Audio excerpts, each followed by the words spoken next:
Olá, bom dia. Vamos juntos conferir o que é notícia do Brasil e do mundo desta sexta-feira. A vacinação contra a dengue começa hoje no Brasil pelo Distrito Federal. A capital recebeu mais de 70 mil doses que vão ser aplicadas em crianças de 10 e 11 anos. Brasília recebeu um total de 71.708 doses do imunizante contra a dengue do Ministério da Saúde. A pasta começou a distribuição das vacinas contra a dengue nesta quinta-feira. As vacinas vão começar a ser aplicadas a princípio em crianças de 10 e 11 anos. A previsão inicial era de que todas as crianças e adolescentes de 10 a 14 anos recebessem a primeira dose, mas a quantidade recebida não foi suficiente. Segundo o painel Infodengue atualizado pelo Ministério da Saúde, em pouco mais de um mês o Brasil já registrou mais de 392 mil casos prováveis da doença e 54 mortes. Do total, 48 mil casos prováveis são registrados no Distrito Federal. A capital do país lidera o ranking de incidência com 1.727 contaminações por 100 mil habitantes. O segundo colocado é Minas Gerais e tem um índice de 660 casos por 100 mil habitantes. O Acre e o Paraná aparecem na sequência. A previsão é que os 521 municípios selecionados para realizar a imunização recebam as doses para vacinar essa faixa etária até a primeira quinzena de março. Segundo o Ministério, a vacinação irá avançar para outras idades assim que forem sendo entregues novas doses pelo fabricante da Qdenga até alcançar todo o público-alvo de 10 a 14 anos. O presidente do PL, Valdemar Costa Neto, vai passar hoje por audiência de custódia. Ele passou a noite na carceragem da Polícia Federal em Brasília após ser preso em flagrante na operação da Polícia Federal. Sem permissão para pagar fiança, Valdemar Costa Neto foi transferido para a carceragem da Polícia Federal em Brasília na noite desta quinta-feira, onde passou a noite. O político acabou preso em flagrante na operação da Polícia Federal. Inicialmente, Valdemar era alvo apenas de um mandado de busca e apreensão, mas ele foi preso por causa do que foi encontrado em sua residência. Fontes ligadas à investigação dizem que há 2 crimes em apuração: posse irregular de arma e usurpação de minerais. Os agentes da Polícia Federal encontraram na casa do político uma pepita de 40 gramas de ouro bruto, que seria originária do garimpo, e uma arma de fogo sem registro, que seria do filho dele. Segundo a polícia, a junção dos 2 crimes pode tornar o caso inafiançável. O próximo passo da perícia é tentar identificar de qual garimpo o mineral foi extraído. Segundo fontes da Polícia Federal, o resultado oficial da perícia não tem prazo definido. A operação policial que investiga o presidente do PL apura a suposta atuação de uma organização criminosa nos ataques aos edifícios sedes dos 3 poderes em Brasília. Os advogados do político questionam a prisão. Afirmam que a arma é registrada e a pedra apreendida tem baixo valor e não configura um delito. O ex-presidente Jair Bolsonaro foi um dos alvos da operação que a Polícia Federal deflagrou nesta quinta em 10 estados e no Distrito Federal. A Polícia Federal foi à casa do ex-presidente em Angra dos Reis, no Rio de Janeiro, onde apreendeu o celular de Tércio Arnaldi, um dos ex-assessores dele. Também foi determinada a apreensão do passaporte do ex-presidente. O ministro do Supremo Tribunal Federal, Alexandre de Moraes, votou hoje para tornar réus e manter presos 7 ex-integrantes da cúpula da Polícia Militar do Distrito Federal. Denunciados pela Procuradoria-Geral da República por omissão nos atos de 8 de janeiro em Brasília, o grupo foi preso em agosto e chegou a pedir a soltura, mas o pedido foi negado por Moraes. Entre os acusados estão os coronéis e ex-comandantes gerais da corporação.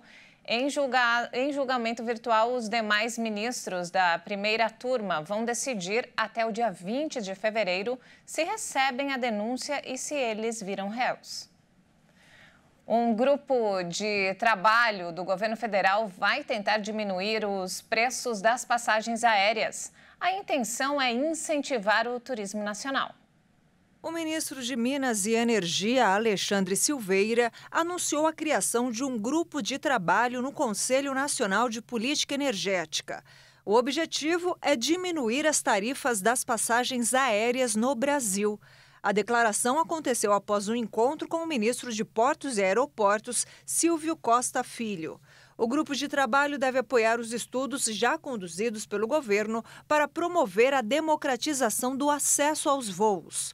A ideia é facilitar para que a classe média e pessoas menos favorecidas também possam viajar de avião. Na segunda quinzena de fevereiro, o Ministério de Portos e Aeroportos pretende lançar o programa Voa Brasil, que vai possibilitar a venda de passagens aéreas a R$ 200. O programa tem como objetivo incentivar o turismo nacional e o desenvolvimento regional, promovendo inclusão social. Na primeira fase do programa, serão contemplados aposentados que recebem até 2 salários mínimos e alunos do ProUni, que não tenham viajado nos últimos 12 meses. Cada beneficiado vai poder comprar até 2 viagens por ano, o que corresponde a 4 trechos de 200, com direito a um acompanhante em cada trecho. A expectativa do Ministério de Portos e Aeroportos é beneficiar cerca de 5 milhões de CPFs. O Ministério da Educação divulgou as regras e o calendário de pagamento do programa PED Meia, que irá fornecer incentivo financeiro para estudantes do ensino médio. 2 portarias com o assunto foram publicadas na edição do Diário Oficial da União desta quinta-feira.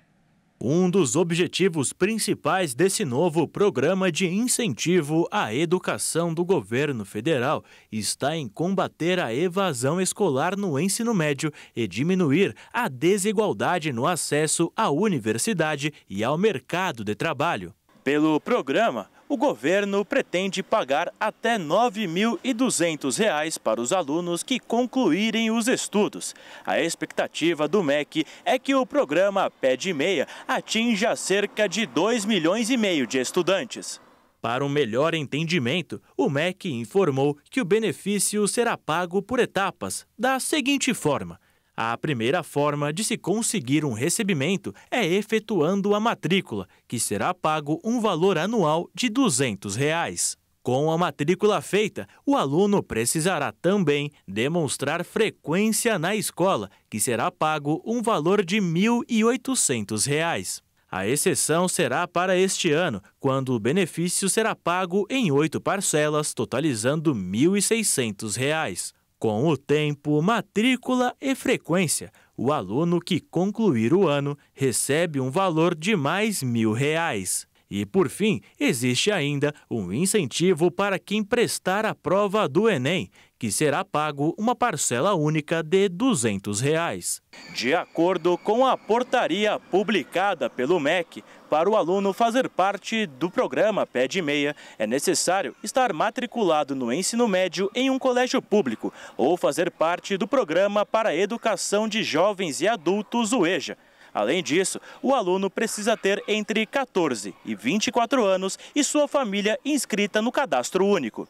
Em caso de retorno após abandono ou reprovação, o governo informou que só pagará o benefício uma única vez para cada série do ensino médio. Serão desligados do programa os alunos que optarem por abandonar o PED Meia voluntariamente, que não estiverem mais dentro dos critérios de elegibilidade como idade e inscrição no CadÚnico, que reprovaram de ano 2 vezes consecutivas, que abandonarem os estudos por mais de 2 anos e que cometeram qualquer tipo de fraude ou irregularidade. Para este ano, segundo a portaria do MEC, o governo irá analisar as informações contidas no CadÚnico no dia 10 de fevereiro. Além disso, estarão aptas as matrículas de estudantes no ensino médio transmitidas pelas instituições de ensino até o dia 8 de março. E veja a seguir, Suprema Corte dos Estados Unidos começa a debater se ex-presidente Donald Trump poderá disputar eleições. E ainda, medalhas dos Jogos Olímpicos de Paris terão um pedaço da Torre Eiffel. Nós voltamos em instantes. Até já!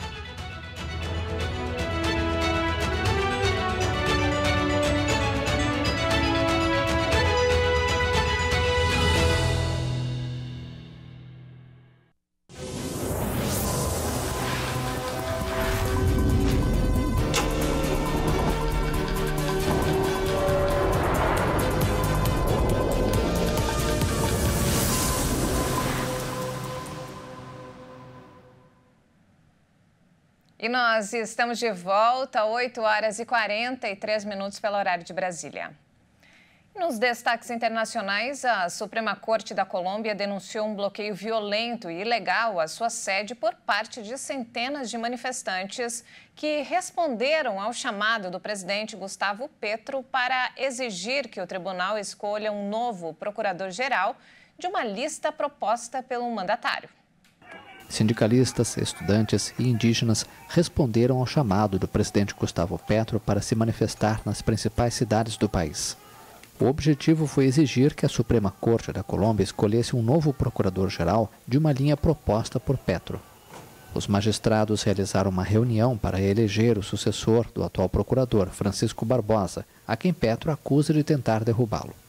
A Suprema Corte da Colômbia denunciou o que chamou de bloqueio violento e ilegal à sua sede por manifestantes. Um grupo cercou a principal sede judicial do país e bloqueou o acesso ao prédio onde estavam os juízes. A Suprema Corte de Justiça rejeita veementemente o cerco nas últimas horas ao Palácio da Justiça da capital do país. É inaceitável que juízes sejam sitiados, disse à imprensa o presidente do Alto Tribunal, Gerson Chaverra. Os juízes foram retirados do prédio junto com outros 22 magistrados ao final da tarde, em meio a uma operação de segurança. A polícia antimotim dispersou a multidão com gás lacrimogêneo.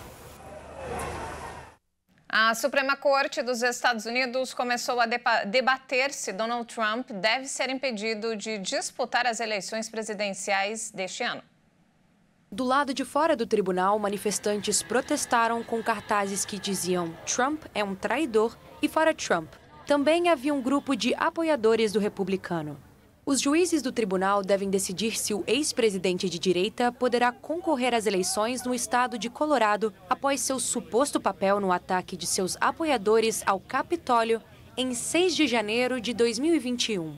A Suprema Corte do Colorado, que citou a 14ª emenda da Constituição, decidiu em dezembro que o ex-presidente deve ser excluído das cédulas por este motivo. A seção 3 da 14ª emenda proíbe qualquer pessoa de ocupar um cargo público caso tenha participado de uma insurreição ou rebelião depois de ter prometido defender a Constituição. Trump recorreu à Suprema Corte para tentar derrubar a decisão do Colorado e propostas parecidas em outros estados que pretendem retirar seu nome das eleições. Os advogados do republicano insistem que o povo americano, não os tribunais nem as autoridades eleitorais, deve escolher o próximo presidente dos Estados Unidos. O tribunal, de maioria conservadora, que inclui 3 juízes nomeados por Trump, reluta a envolver-se em temas políticos, mas este ano foi obrigado a fazer um pronunciamento.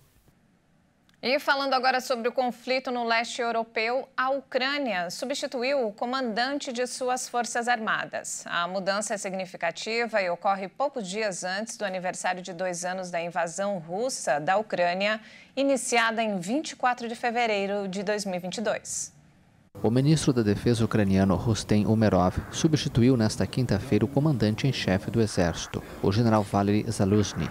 O ministro reconheceu a necessidade de mudar a estratégia para enfrentar a Rússia depois de quase 2 anos de guerra. Após a demissão de Zaluzhny, o presidente ucraniano Volodymyr Zelensky nomeou o general Oleksandr Syrskyi, de 58 anos, como novo comandante em chefe das Forças Armadas.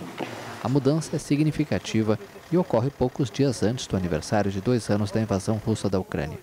No verão de 2023, a Ucrânia tentou recapturar os territórios ocupados pela Rússia no leste e no sul do país, mas não conseguiu repelir significativamente as forças russas. Syrskyi liderou a defesa de Kiev, a capital, quando começou a invasão russa. O novo comandante em chefe também liderou a contra-ofensiva ucraniana, lançada no outono de 2022, que libertou a região de Kharkiv, no nordeste do país. O general demitido se reuniu com Zelensky, que o convidou a permanecer em sua equipe.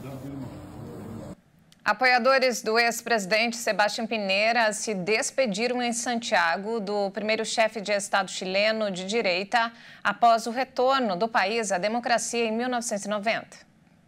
A Procuradoria-Geral de Los Ríos informou que Piñera morreu de asfixia por submersão quando seu helicóptero caiu no Lago Ranco, na cidade de Valdívia, a cerca de 70 quilômetros do lugar do acidente. Piñera pilotava seu helicóptero acompanhado de 3 pessoas, incluindo a irmã, que saíram ilesas. O corpo foi levado de Valdívia para Santiago em um voo da Força Aérea, acompanhado dos 4 filhos de Pinheira, de alguns netos e da viúva Cecília Morel. Os apoiadores do ex-presidente aguardavam a sua vez de se aproximar do caixão, que permanecerá até sexta-feira no antigo Congresso. Depois será levado à Catedral de Santiago e ao Palácio de la Moneda antes de ser sepultado em cerimônia reservada. As medalhas dos Jogos Olímpicos e Paralímpicos de Paris terão um pedaço da Torre Eiffel. É isso mesmo, uma peça em formato de hexágono da Dama de Ferro será colocada em cada uma das mais de 5.000 condecorações. O presidente do Comitê de Organização dos Jogos Olímpicos, Tony Sanguet, agradeceu à Prefeitura de Paris e à Sociedade da Torre Eiffel por terem informado ao comitê que partes do monumento permaneciam inutilizáveis. Precisávamos de uma ideia muito forte. Graças à Torre Eiffel, finalmente conseguimos incorporar 18 gramas de ferro original da Torre Eiffel de 1889. Assim, cada atleta que ganhar uma medalha levará para casa não apenas uma medalha olímpica ou paralímpica, mas também um pedaço da torre original. É uma ideia incrível que, ao mesmo tempo, mostra o lado estético excepcional da medalha, mas também traz uma mensagem forte. Estamos muito orgulhosos disso. Paris 2024 obteve autorização excepcional para acrescentar o desenho da famosa torre da cidade. Para as medalhas paralímpicas, não há figuras no verso. Portanto, o desenho será uma vista inferior da Torre Eiffel, com a inscrição Paris 2024 em braille universal. E de volta ao Brasil, olha só, vamos falar agora sobre educação financeira. Uma pesquisa mostrou que a maioria dos brasileiros não consegue poupar ou investir seu dinheiro. Um dos motivos, é claro, é a baixa renda do trabalhador. Poupar, investir, ter uma saúde financeira equilibrada são metas da maioria das pessoas. Mas uma pesquisa realizada pelo Instituto Ipsos, especialista em pesquisas de mercado, revelou que 61% dos brasileiros não conseguem guardar dinheiro para investimento ou poupança.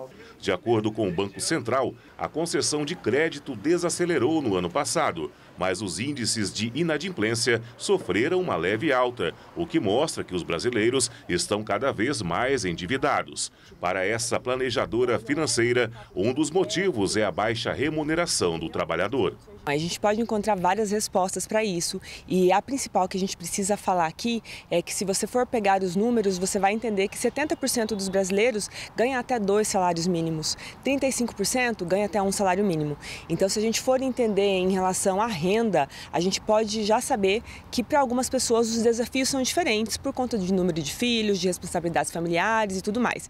Outras questões que colaboram para a dificuldade de uma pessoa adulta em poupar e investir é a ausência de educação financeira desde o período escolar, assim como a falta da participação da família em um sistema de aprendizado conjunto sobre finanças que fazem muita diferença para o futuro. O que a gente tem é uma carência de falar sobre esse assunto. Porque aí sim, cultural, é um tabu falar de dinheiro, pega mal perguntar para o colega como que ele cuida do dinheiro dele, saber quanto que ele ganha, enfim. E dentro das famílias também. Mas para além disso, eu vejo que há uma carência de sistematizar esse ensino. Porque já que nós não temos isso culturalmente implementado dentro das famílias, eu acredito que uma via importante é a gente conseguir trazer isso para o ensino nas escolas, ensino público e tudo mais. Porque hoje em dia o que a gente vê é que os adultos feitos que não tiveram isso quando crianças ou mesmo na vivência, precisam procurar recursos externos e aprender por conta própria. Seguir algumas orientações ajudam a esclarecer onde e quando serão os melhores investimentos, respeitando a individualidade de cada um, assim como os projetos de vida. Mais do que sair por aí desesperado procurando qual que é a melhor planilha ou o melhor aplicativo ou a modinha da vez, é você parar para entender quanto custa a sua vida.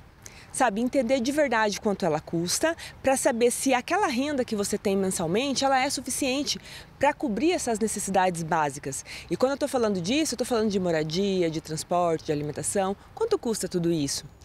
Entendendo que o seu salário é suficiente para cobrir aquilo, tá lindo. Se tá empatando, já tá meio ruim. Agora, se tá faltando, a gente precisa entrar com outro tipo de intervenção mais incisiva, mais direta, para conseguir fazer os ajustes. Mas a dica principal, assim, isso serve para todo mundo, tá?